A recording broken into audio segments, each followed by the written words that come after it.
100 greatest science fiction movies, man.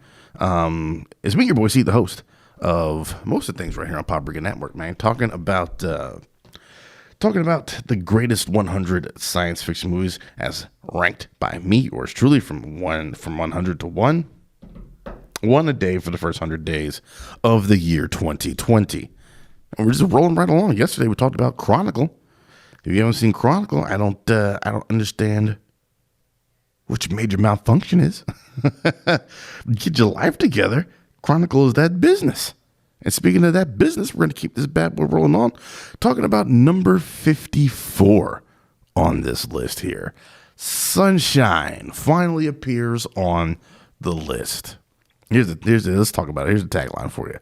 If the sun dies, so do we. I'm going to give it a solid, the sun dies, so do we. C+.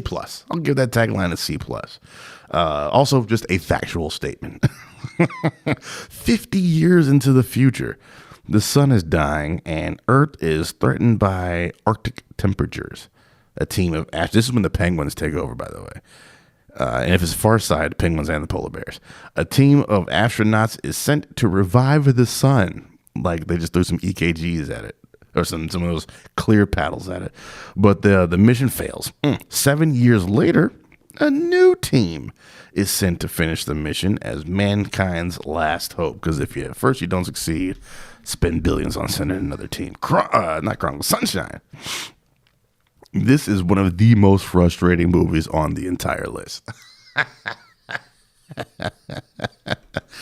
I don't know what fine-grained cocaine the writers, the directors, or the producers are on, but this shit starts sci-fi and then goes into weird slasher territory that makes absolutely no sense. But the sci-fi parts are so dope that you just got to give that slasher nonsense a bit of a pass. The cast for this movie is stacked, man. Cillian Murphy before he was wearing floppy hats and Peaky fucking blinders. Chris Evans before he had 24-inch biceps, man. Rose Byrne before she was messing with mutants. Michelle Yeoh before she went to space. Cliff Curtis before he was a Star Trek henchman, man. Hiroyuki Sanada before he got clapped out in cold blood by the most boring Avenger there is. Benedict Wong is in this movie before he was a Sorcerer Supreme. The plot of this movie for the crew to head towards the sun. Send a colossal, what I assume to be nuclear payload to try and kickstart it again. As far as plans go, man, I'll give that plan to B-. It kind of makes sense. Of course, fuckery happens, as it always does, and the crew is put in danger. They get to try to reunite with the first crew that attempted this mission and that went missing that 7 years earlier. Rarely has the sun been presented as a villain in the movie, but it damn sure is. This movie is like a weird time capsule into all these actors before they blew up and really hit the big time, except Hiroyuki Sanada, who'd already been that shit. Dude's in the ring. Danny Boyle made this, and the same cat who made Trainspotting and Slumdog Millionaire, and dude manages to keep the movie engaging, engrossing until that slasher shit happens at the end and it all goes off the rails. I still don't understand what the screenwriters were thinking. If they just got to a point and they're like, we don't know what to fucking do here. I don't know. Just throw a slasher in there. Some people love that aspect of it.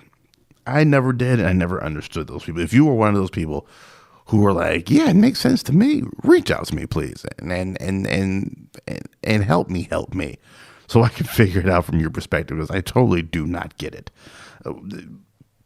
It's totally opposite to everything we've gotten up into this point. If you cut off the last 30 minutes, Sunshine probably be up in the 30s somewhere, because it is engaging and gripping, and there's highs and there's lows.